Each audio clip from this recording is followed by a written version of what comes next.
Ladies and gentlemen, Chelsea Clinton and Donna Karan. Hi, I hate wasting water, so I brought my own water that I was drinking out here, and I think that was a bit confusing. Thank you all. You applauded, so hopefully you enjoyed it. Thank you.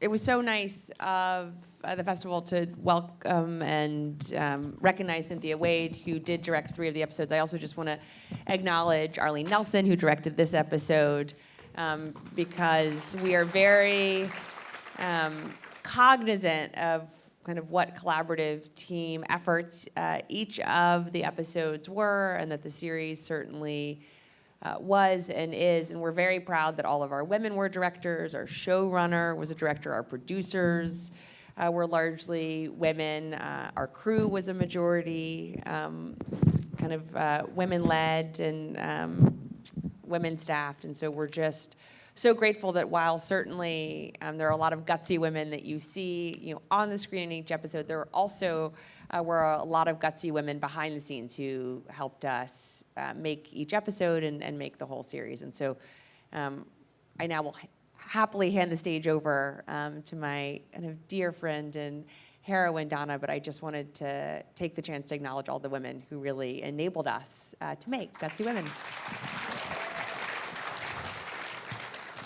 Chelsea, you truly are extraordinary. Okay.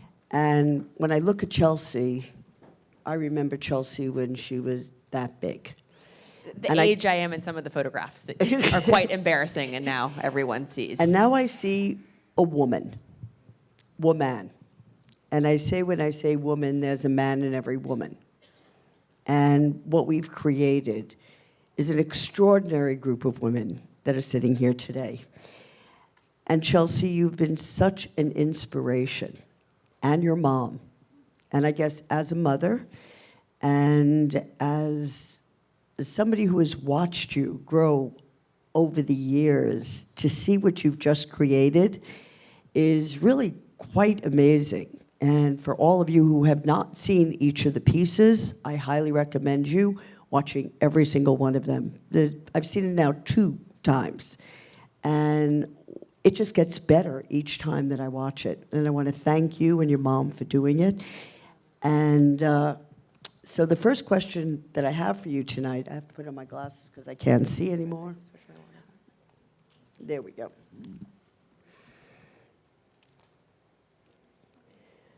What made you want to create this? Was it mom who wanted to create it, you who wanted to create it, you both wanted to create it?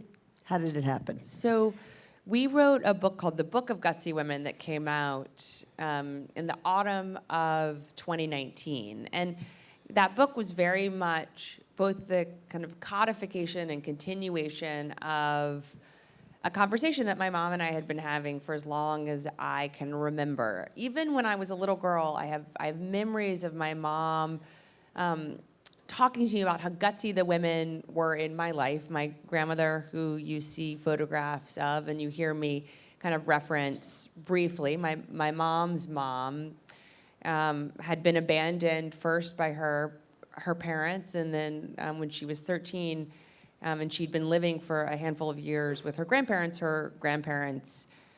turned her out and told her she had to support herself. And she lived with another family, working, as she always said, as a kind of mother's keeper and a housekeeper. So even though she was a child, she was 13, she was helping take care of younger children.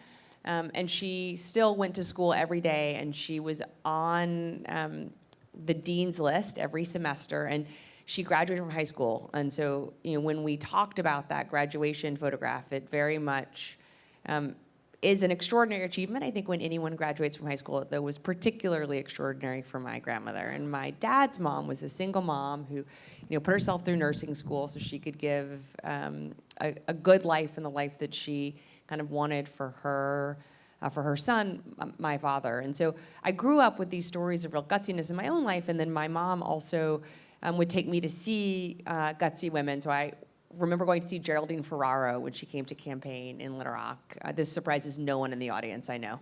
in 1984, and my pediatrician was a woman.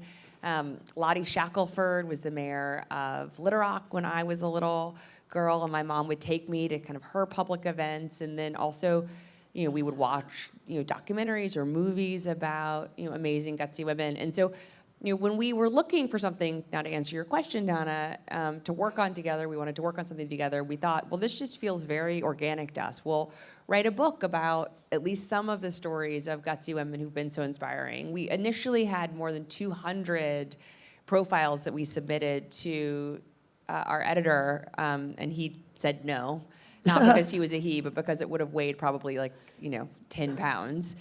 And we weren't looking to kind of add to someone's home gym. We wanted it to, be a book that hopefully would help catalyze and fuel conversations about gutsy women in the book, and then, gutsy women in the lives of the people who'd be reading the book. So we went back and we painfully cut it down to about 100 women. We published the book. We had a fair bit of interest if we wanted to kind of turn the book into, a series of documentaries or podcasts or other kind of different media opportunities. And then we met Sam Branson when we were in London and really just had a wonderful conversation, decided to work on this together. I'm so thankful that Apple TV Plus wanted to work on this kind of with us. And so we went on this amazing journey of sharing stories of really gutsy women, some of whom are in the book, some of whom we met in the process, and are so proud of the episode that you saw and of the others that Donna referenced. Chelsea, I've known you since you were quite young. So going back a little bit, before you became sort of on the journey, what did it feel like when mom and dad were out there all the time and you were just that young child? Well, I don't remember a time when my parents weren't kind of out there, as Donna said, in the public domain. When I was born, my father was the governor of Arkansas.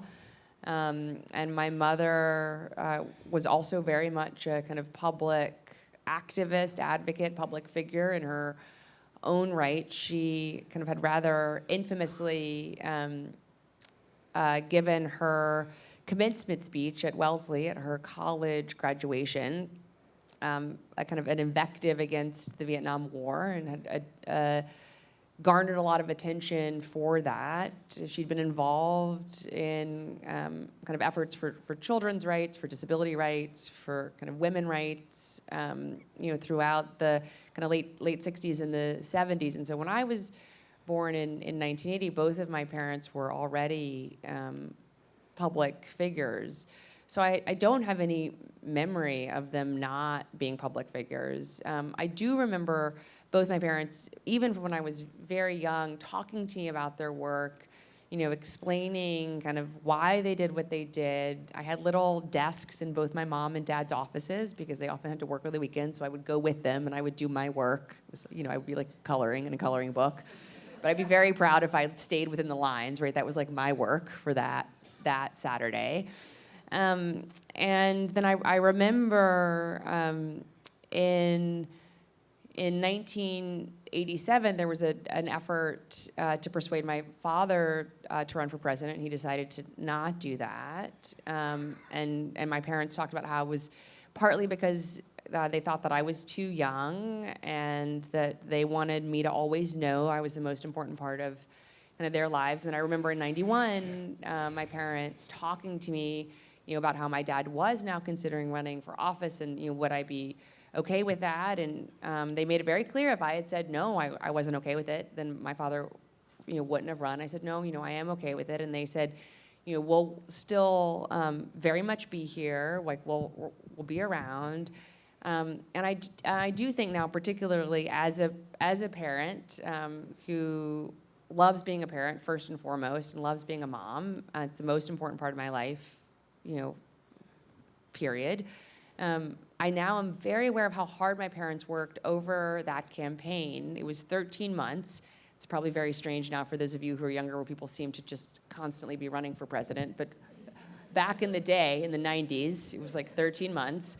And there were only there were only 3 nights over those 13 months when I wasn't with at least one of my parents, which required Wow. an enormous amount of not only commitment but choreography of, my parents sometimes would take day trips, but then someone would come home so that we could have dinner together. They would put me to bed at night, and I'm really so thankful because sure enough, I never doubted that I was the most important part of their lives. I also really understood kind of why they were in the public domain, why they were doing what they were doing, why they were fighting so hard, working so hard, and yet they did always manage to balance kind of that hard work in the world with being my mom and my dad. Chelsea, you're an extraordinary woman. How do you see the difference between how you view things as the woman you are, as a mother, and as the daughter, and how you vision your mother? Because I know my daughter thinks that she's my mother. I hear about it all the time, trust me. Mother, don't do this. Mother, don't do that. Mother, don't do this. You don't know what you're talking about, Mom. So what do you see that you're thinking? And you're saying, Mom, don't, this is the way you should do it. Do you have that part at all? Well, so I certainly, now very much understand and know kind of, at the most kind of cellular level, that my most important role in life is as a mom. And I am very proud of my parents. I'm very proud to be their daughter. I have deep kind of not only love but respect for my parents. But my main job now is to be Charlotte, Aiden, and Jasper's mom.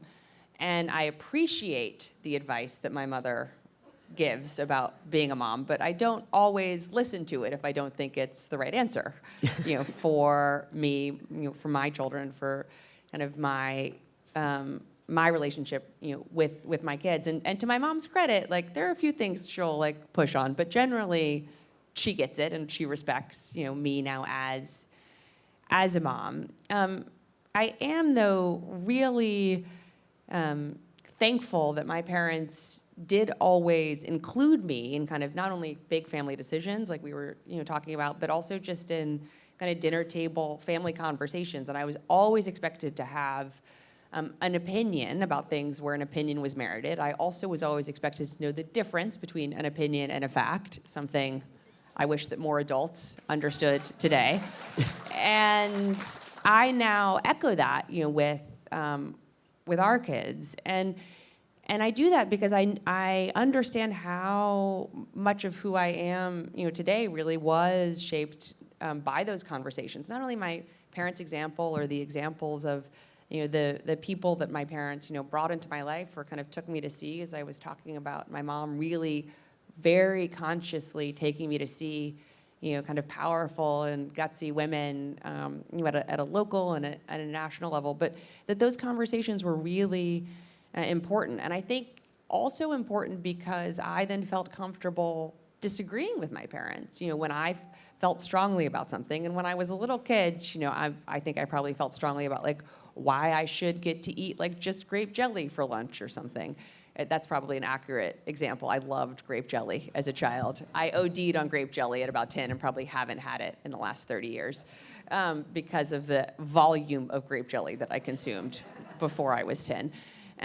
But then it helped us kind of navigate other, more serious areas where we, had disagreements about kind of what we thought was right. And one of the areas that we talk about in another episode that my mom and I have talked about, quite publicly now, is that I was a quite vocal, not only in my family, but publicly supporter of equal marriage rights here in New York, and was part of the various efforts, first unsuccessful and then thankfully successful before the Obergefell Supreme Court ruling effectively legalized gay marriage, across the United States. And it took my parents a while. They got there, but it took them a while. And we had rather intense and intensive conversations about that. One of the reasons we talk about this so openly is because we think it's important that families be able to have those conversations. And we think it's important that particularly women and young women understand that they can have those conversations, that they need to have those conversations in their families. I would argue that those conversations are particularly important now in many families that may have pretty fundamental disagreements about the fundamental human rights of women and girls in our country. Chelsea, you're remarkable. I mean, the thing that I love about you so is you've got their power. Woman. I think you hold the balance between your mom and your dad. I think having, as a teacher, as a mother and a father, you have become a great woman. And I think there is a man in every woman. And I think that's the word, what woman means.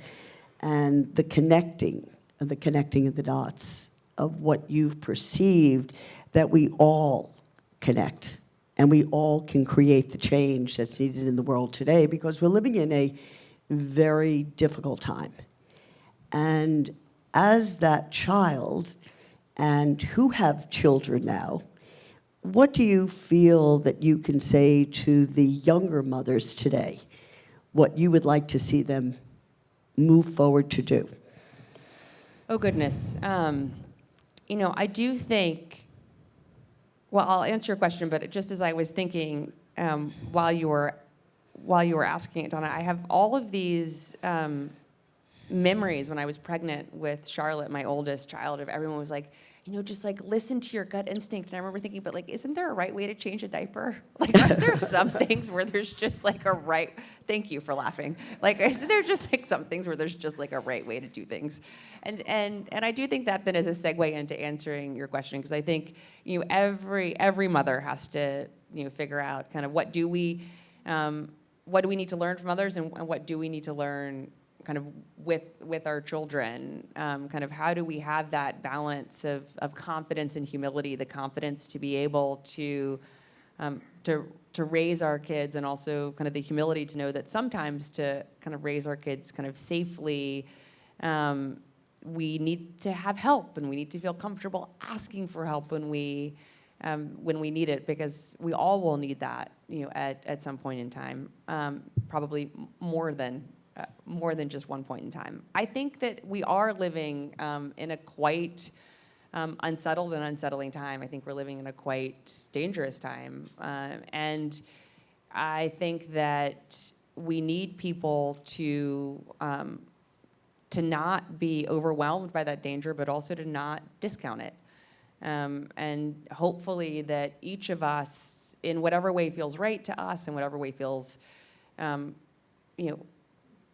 maybe not wholly comfortable, but hopefully not too scary, figure out how to engage in the kind of issue or the issues that feel most kind of important and urgent to us. And so whether that's on, fighting for a woman's right to choose and the fundamental right to privacy in our country, which is now very much under threat, or fighting to kind of move us toward a more sustainable future for our planet, kind of whatever issue it is that most galvanizes us. I hope that, particularly if we are parents, we just feel kind of even more responsibility, because hopefully for all of us who are parents, our children will live, in this country and in this world for much longer than we will.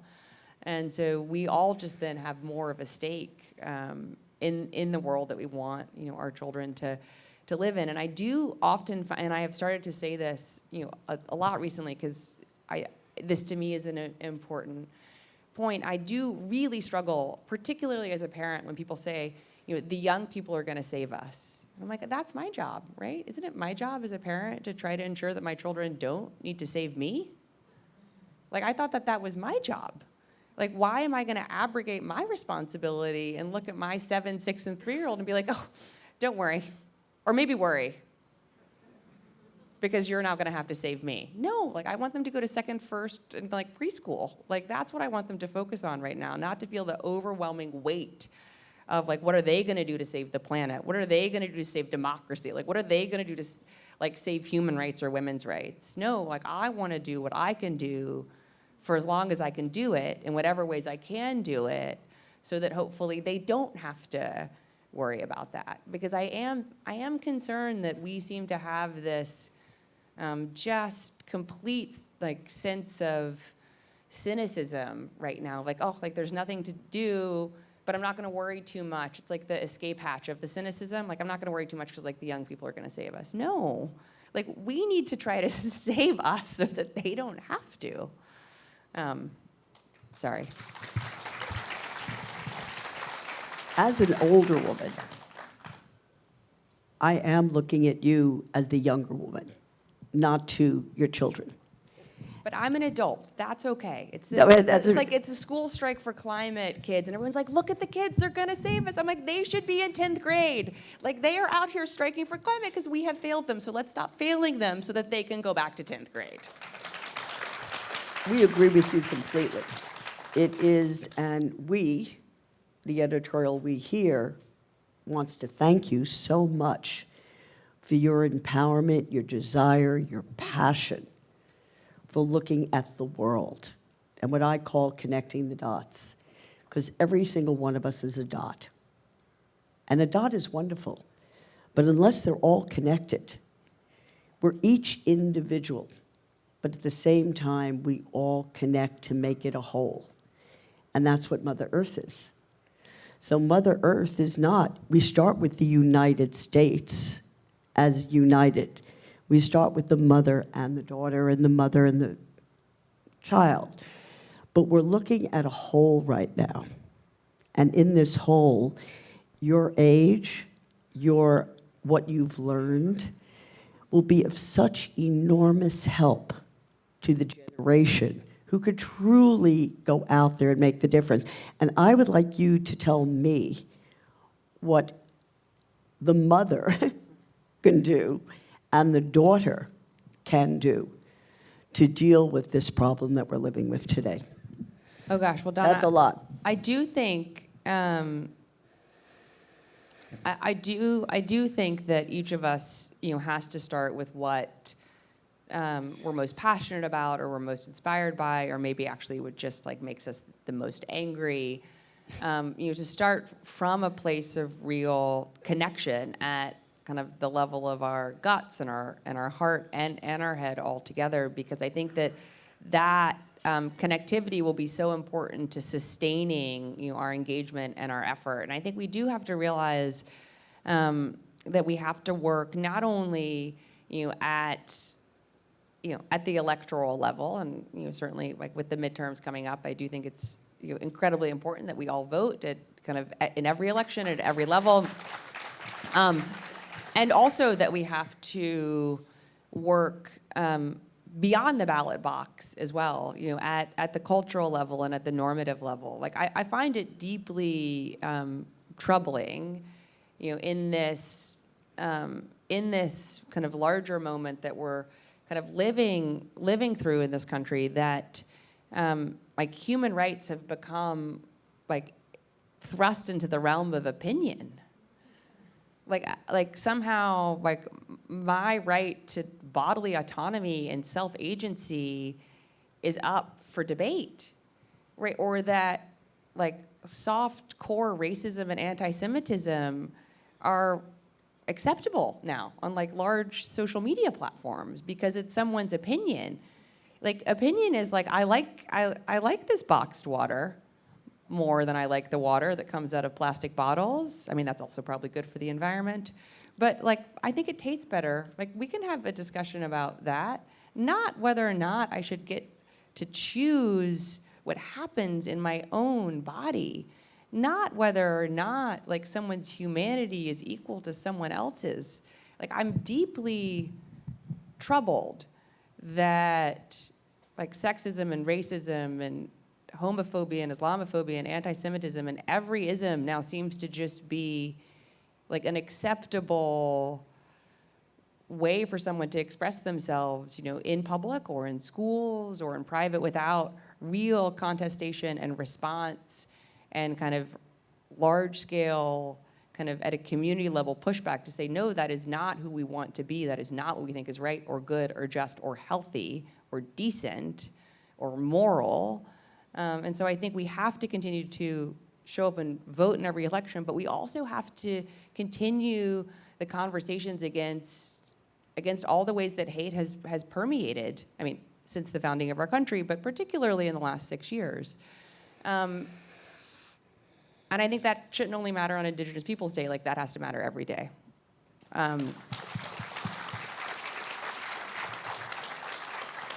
We do live in the United States, united, individualized, all of an opinion, but still united. And I do believe that, Chelsea, you and your family have such an amazing leadership on uniting what we all have to do and worry about our country. You're very involved in mental health, which probably right now, I think is probably one of the hugest things we're all facing, is uncertainty.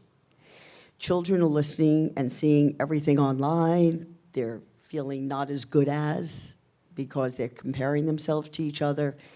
What do you feel that can be done in the schools to adjust the way children are reacting to what they're seeing on a tech, on a computer, on anything else? Well, I think there's a question of what resources should be in every school, not only in the school where we're sitting now, but in every school for every child. And then also, what should we not expect our schools to do, and what other resources should exist alongside and outside of schools, and what are kind of in that second kind of bucket, the real responsibilities, since you asked, effectively about kind of, social media and technology usage, like what are the responsibilities, or what should we require of technology companies? It is certainly, I think, hopefully concerning to all of us that we have unprecedented levels of, anxiety and depression, among not only middle school and high school students, but also elementary school students. And so certainly we are in a real moment of crisis, and our children clearly, deserve kind of more and better. And also, so do our teachers, because right now we are expecting our teachers to be kind of mental health professionals. They are not trained often to do that, and we still need them to teach. Most of our schools do not have dedicated school nurses, do not have dedicated school social workers, do not have dedicated school therapists. And so I think, Donna, it is the question of what more do we need to be providing for every child in a school environment to set that child up and that community of children and that community inclusively, including kind of teachers and school administrators, to be healthy and to thrive. And I do not think we're doing enough there, certainly. And also, what more needs to happen outside of the schools? And even if we had kind of more robust, parental controls for technology, more robust kind of norms around kind of technology usage, for children, a lot of what kids say is stressing them out. They may be experiencing first and foremost through technology, but it's not actually about technology. It's about the concern of school shootings. I mean, there were high school football games shut down in multiple states over the weekend because either of shootings that were occurring or had occurred, or because threats had been called into the school. Like, no child should have to live that way, right? There is, a growing amount of climate anxiety among children because children are worried about the fact that the planet is on fire. The planet is on fire, right? So I think, Donna, we need to be doing more kind of in school and out of school as it relates to technology. And again, like, the adults need to be doing more to protect kids from the often very real threats that they feel very keenly in their lives. And so I think there's a lot that we need to do, and I worry we're not really doing any of it right now at the level of intensity or coordination that all of our children deserve. That's about all we have time for, everyone. Thank you so much. And Thank you all to so much. Amy Thank you all so Levin. much. Thank you, Thank you. Amy, for organizing this. Thank you.